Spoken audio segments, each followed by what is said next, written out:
हम लोग आज डिस्कस कर रहे हैं चैतन्य चरितमृता और गौड़िया वैष्णव सिद्धांत। और ये टॉपिक मैं इसलिए लेके आया हूँ क्योंकि जैसे मैं डिस्कस कर रहा हूँ इतने लेक्चर में मैंने बताया भी कि अगर गौड़िया वैष्णव सिद्धांत का कोई आधार है, अगर किसी किताब ने हमें महाप्रभु का सिद्धांत या गौड़िया वैष्णव सिद्धांत या यूँ कह लीजिए गौड़िया वैष्णव थियोलॉजी हमें दी है तो वो चैतन्य चरितमृता है। इसका मतलब ये नहीं कि उससे पहले जो किताबें लिखी गई हैं मुरारी गुप्त जी के द्वारा, Vrindavan Das Thakur, so on and so on, उसमें सिद्धांत नहीं है मगर वो आपको निकालना पड़ेगा वहाँ से, उन लीलाओं से। मगर कृष्णाकर स्वामी ने उन्हीं सारे सिद्धांतों को निकाल के एक धागे में पिरो दिया और चैतन्य चरितमृता में लिख दिया। और स्पेसिफिकली दो चीज़ें जो चैतन्य चरितमृता में कृष्णा कविराज गोस्वामी ने जो हमें बताया, जो गौड़िया वैष्णव सिद्धांत का आधार है, इनफैक्ट तीन चीज़ें जो गौड़िया वैष्णव सिद्धांत का आधार है वो उन्होंने चैतन्य चरितमृता के हर अध्याय, हर लीला में, पूरी किताब में वो चलता जा रहा है। तो वो क्या है? पहला सिद्धांत है हमारा गौड़िया वैष्णव सिद्धांत, अचिंत्य भेद अभेद तत्व। अब जीवा गोस्वामी ने अपने संदर्भों में इसकी चर्चा की है, अचिंत्य भेद अभेद तत्व की। ऑफकोर्स जीवा गोस्वामी संदर्भों में महाप्रभु का सिद्धांत ही आगे रख रहे हैं, या बलदेव विद्याभूषण ने अपने वेदांत सूत्र कमेंट्री में गोविंद भाष्य में अचिंत्य भेद अभेद तत्व की चर्चा की है। मगर वो बहुत क्लिष्ट है। एक तो संस्कृत में है सब, और प्लस सिर्फ संस्कृत में ही नहीं, उसमें वो उन किताबों में न्याय है, शिक्षा है, व्याकरण है, साधारण आदमी के लिए इनएक्सेसिबल है, साधारण आदमी नहीं समझ सकता उसको। कृष्णदास कविराज गोस्वामी ने उसी सिद्धांत को बहुत सिंपल बंगाली में चैतन्य चरितमृता में रख दिया है। स्पेशली आदि लीला का जो फर्स्ट चैप्टर है, जो 14 श्लोक हैं, अगर आप पढ़ेंगे तो उसमें श्रीला प्रभुपाद अचिंत्य भेद अभेद तत्व की चर्चा कर रहे हैं। तो ये क्या है अचिंत्य भेद अभेद तत्व? वेल, शॉर्ट में अचिंत्य मतलब होता है जिसका चिंतन नहीं कर सकते। अब ये ध्यान रखने वाली बात है, अचिंत्य मतलब अनिर्वचनीय नहीं है। मायावादियों का सबसे फेवरेट शब्द है अनिर्वचनीय। अगर अनिर्वचनीय शब्द हटा दे मायावाद से तो मायावाद वहीं कोलैप्स हो जाएगा, ख़त्म हो जाएगा। क्योंकि मायावादियों के पास एक ही ढाला है अपने आप को बचाने के लिए, अनिर्वचनीय। अगर उनके सिद्धांत को समझ नहीं पाता कोई या कन्फ्यूजन आती है तो कहते हैं अनिर्वचनीय। अनिर्वचनीय मतलब शब्दों में नहीं बता सकते, चुप हो जाओ, shut up, sit down, close your eyes और मेडिटेट, और अपने आप समझ आ जाएगा। तो प्रैक्टिकली मायावाद का हर सिद्धांत, अगर आप मायावाद के हर सिद्धांत पे डिस्कशन करेंगे तो अंत का होगा इसी पे, अनिर्वचनीय पे। एंड में वो यही कह देंगे नहीं समझ सकते, अनिर्वचनीय। माया नहीं समझ सकता, अनिर्वचनीय। निराकार ब्रह्म नहीं समझ सकता, अनिर्वचनीय। सबको अनिर्वचनीय, आत्मा अनिर्वचनीय, संसार अनिर्वचनीय। मगर महाप्रभु ने हमारा सिद्धांत देखा अचिंत्य। अचिंत्य मतलब जिसका चिंतन नहीं कर सकते पूरी तरह। ये इंपॉर्टेंट है, पूरी तरह चिंतन नहीं हो सकता।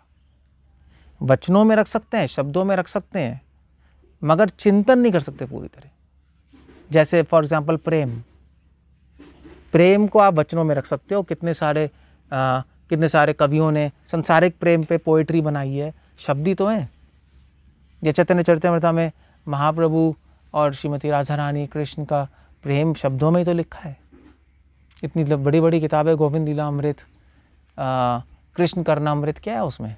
जयदेव गोस्वामी के सॉन्ग्स हैं जो महाप्रभु गाते थे, शब्द ही तो हैं। मगर पूरी तरह प्रेम को समझना असंभव है, इसलिए अचिंत्य है। तो अचिंत्य भेद अभेद तत्व, एक तो ये। अब बात यह है कि अचिंत्य भेद अभेद, हमारे सिद्धांत के आपसे हर चीज में भेद अभेद है, हर वस्तु में। भगवान और इस संसार में भेद भी है और अभेद भी है। भेद इसलिए है क्योंकि भगवान अलग है, संसार अलग है। अभेद इसलिए है क्योंकि भगवान इस संसार का आधार है ब्रह्मणो ही प्रतिष्ठा अहम, आधार है। भेद इसलिए क्योंकि भगवान अपने धाम में रहते हैं, संसार यहाँ है। अभेद इसलिए क्योंकि भगवान और संसार में इतना घना संबंध है। क्यों? जैसे पेंटर और पेंटिंग में, एक पेंटर कहेगा ये पेंटिंग मैं ही हूँ, मैंने अपना पूरा खून पसीना मैंने अपने आप को इसमें डाल दिया। वह ऐसी संसार है, भगवान की पेंटिंग है, वो पेंटर है, ये क्रिएशन है, वो क्रिएटर है। तो संबंध इतना घना है, इसलिए अभेद है। जैसे मान लीजिए जो रिलायंस कंपनी का ओनर कहेगा मैं रिलायंस हूँ, या फॉर एग्जाम्पल रोम का किंग कहेगा मैं रोम हूँ, क्योंकि वो रोम क्योंकि वो रोम या वो कंपनी को चला रहा है, सोच रहा है 24 घंटे उसके बारे में, वो एक ही हो चुका है। ऐसे ही भेद अभेद है। इसका उदाहरण दिया जाता है जैसे सूरज और सूरज की रोशनी। सूरज की रोशनी क्या सूरज से एक या अलग है? आप कहोगे एक ही है, क्योंकि रोशनी के बिना सूरज का कोई, बिना सूरज की रोशनी का सूरज हो ही नहीं सकता। या सूरज की कल्पना कर सकते हैं बिना रोशनी के? नहीं। मगर फिर भी भेद है, क्योंकि सूरज आकाश में होता है, मगर सूर्य की किरणें, रोशनी कमरे में आ जाती है, सूरज थोड़ा ना आता है। तो इस तरह से संसार में भगवान और संसार में भेद अभेद है। जीवात्मा और परमात्मा में, भगवान में भेद अभेद है। जीवात्मा भगवान से क्वालिटी में एक है, क्वांटिटी में अलग है। तो भेद भी है क्वांटिटी में, अभेद भी है क्वालिटी में। उसके बाद माया और भगवान में, उसमें भी भेद अभेद है। माया भगवान की शक्ति है, भगवान शक्तिमान है। तो शक्ति शक्तिमान, जिस शक्तिमान की शक्ति है तो अभेद भी है, मगर अलग भी है, एक माया है, एक भगवान है। तो हर चीज़ में भेद अभेद है संसार में। इसलिए महाप्रभु ने कहा कि हमारा सिद्धांत है भेद अभेद। आप किसी भी चीज़ को समझना आते हो उसको इसी तरह समझना पड़ेगा, भेद अभेद के रूप में। मगर अचिंत्य है, पूरी तरह नहीं समझ पाओगे आप, बिल्कुल एंड तक नहीं समझ सकते हम। जीवात्मा में भेद है, अभेद भी है, क्वालिटी में एक है, मगर क्वालिटी में कितना एक है, क्वांटिटी में कितना अलग है, पूरी तरह नहीं समझ पाओगे आप कभी भी। तो एनीवे, इसलिए हमारा सिद्धांत है अचिंत्य भेद अभेद। ओके। और ये कृष्णाचार्य स्वामी ने चैतन्य चरित्र में पूरी तरह समझाया है। राधा कृष्ण में अचिंत्य भेद अभेद है। हमारा सब्जेक्ट मैटर तो राधा कृष्ण है ना, क्योंकि प्रेम है। भगवान के भक्तों और भगवान में भेद अभेद है। वो एक भी हैं और अलग भी हैं। राधा कृष्णा तो एक भी अलग भी हैं, राधा तो स्वयं कृष्ण ही है, मगर फिर भी अलग है। अब कैसे हैं पता नहीं, थोड़ा सा समझ सकते हो, मगर फिर अचिंत्य है।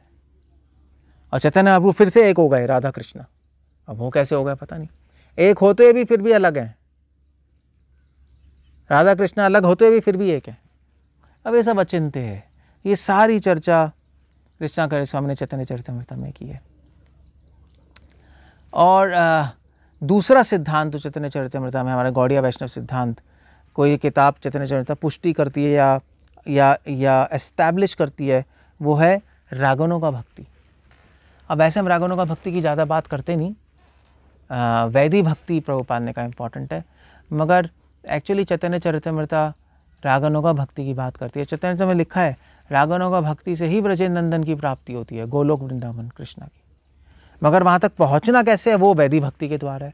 तो चैतन्य चरितामृत वैदिक भक्ति की बात भी करती है। रूप सनातन शिक्षा में महाप्रभु ने बताया कैसे वैदिक भक्ति करनी है, वैदिक भक्ति करते करते कैसे रागनों का भक्ति में पहुँचोगे। तो ये सारी चर्चा चैतन्य चरितामृत में। और रूपा गोस्वामी ने भक्ति रसम सिंधु में रागनों का भक्ति की चर्चा की है, विश्वनाथ ठाकुर ने भी की है, और वैदिक भक्ति की भी चर्चा है इन किताबों में। कैसे जाना है वो भी है, सब कुछ है, मगर क्लिष्ट है। कृष्णा गोस्वामी ने उसी को सिंपल भाषा में रागनों का भक्ति क्या है, वैदिक भक्ति क्या है, वैदिक भक्ति से रागनों का भक्ति कैसे पहुंचना है, पूरा प्रोग्राम समझा दिया इजीली। और फिर उसके बाद तीसरी चीज़ है चैतन्य चरितामृत की जो कंट्रीब्यूशन है गौड़िया वैष्णव फिलॉसफी को, वह पराकीय भाव। पराकीय भाव हमारी गोस्वामी की किताबों में पराकीय भाव है, हमारी सिद्धांत यही है। मगर जिस तरह चैतन्य चरितामृत पराकीय भाव को लेके आई है सामने, अपने ऑडियंसेस के सामने, भक्तों के सामने, वो अनपैरेलल्ड है। वो क्या कहेंगे कैसे कहेंगे असमुद्र है। असमुद्र तो थोड़ा मुश्किल शब्द हो गया, उसको कोई पैरेलल नहीं है। वो इस तरह से इतनी सुंदर तरीके से पराकीय भाव को उन्होंने उन्होंने प्रेजेंट किया है कि अपने अंत्य लीला में स्पेसिफिकली जब मैंने डिस्कस किया जो महाप्रभु के पास टाइम्स हैं, जो उनकी लीलाएं हैं, जो उनके एक्सटेटिक मैनिफेस्टेशन, जो प्रेम विरह है, उसमें पराकीय भाव, राधा रानी का भाव प्रकट किया है। राधा रानी का प्रेम और राधा रानी का भाव, और उसमें भी पराकीय भाव, उसमें भी महाभाव। वो महाप्रभु के द्वारा उनके जो चैतन्य महाप्रभु सॉन्ग्स गाते थे स्वरूप दामोदर के साथ, रघुरामन राय के साथ गंभीरा में, वो सारे नोट किए हुए हैं। कृष्णा के स्वामी नहीं होते तो वो सब खो जाते। पराकीय भाव की चर्चा तो है रूपा गोस्वामी के किताबों में, रघुनाथ गोस्वामी की किताबों में, मगर उनके शब्दों में। चैतन्य चरितामृत में महाप्रभु के ही शब्दों में वो पराकीय भाव प्रकट किए गए हैं और उनके सॉन्ग्स के रूप में। Now that's very unique. Okay, और चौथी चीज़ जो चैतन्य चरितामृत कर रही है कि सहेजिज्म को पूरी तरह काट रही है। ऑफकोर्स सहेजिया लोग भी इस चैतन्य चरितामृत पढ़ते हैं, समझते हैं, गाते भी हैं, सुनते भी हैं, ऋणंती याद भी करते हैं, मगर चैतन्य चरितामृत अगर कोई ध्यान से पढ़े शुद्ध भक्तों के साथ, तो हर स्टेप पे सहेजिज्म को काटा हुआ है। जैसे उदाहरण के लिए मैंने बताया था मध्य लीला में वो अध्याय आता है क्लिनजिंग ऑफ गुंडिचा मंदिर को साफ करना। वो वैदिक भक्ति है, प्रयास से अपने हृदय को साफ करो। फिर उसके बाद नेक्स्ट चैप्टर आता है क्लिनजिंग ऑफ गुंडिचा मंदिर के बाद आता है लॉर्ड डांसिंग इन रथ यात्रा फेस्टिवल। रथ यात्रा में महाप्रभु नाच रहे हैं और क्या कर रहे हैं, हे जगन्नाथ कृपा कीजिए, कृपा। और जब ये दोनों मिक्स होता है तब राग आता है। तो ये सारी की सारी चीज़ें चैतन्य चरितामृत एक्सप्लेन्ड है। चैतन्य चरितामृत ये सारे सिद्धांत हमारे सामने सरल रूप से रख रही है, और सरल ही नहीं, रसिक रूप से हमारे सामने सारे सिद्धांत लाई है, गौड़िया वैष्णव सिद्धांत। तो चैतन्य चरितामृत के बिना गौड़िया वैष्णव सिद्धांत आज होता ही नहीं, होता भी तो हमें एक्सेसिबल नहीं होता, क्योंकि गोस्वामी की किताबें बहुत क्लिष्ट। हरे कृष्ण। श्रील प्रभुपाद।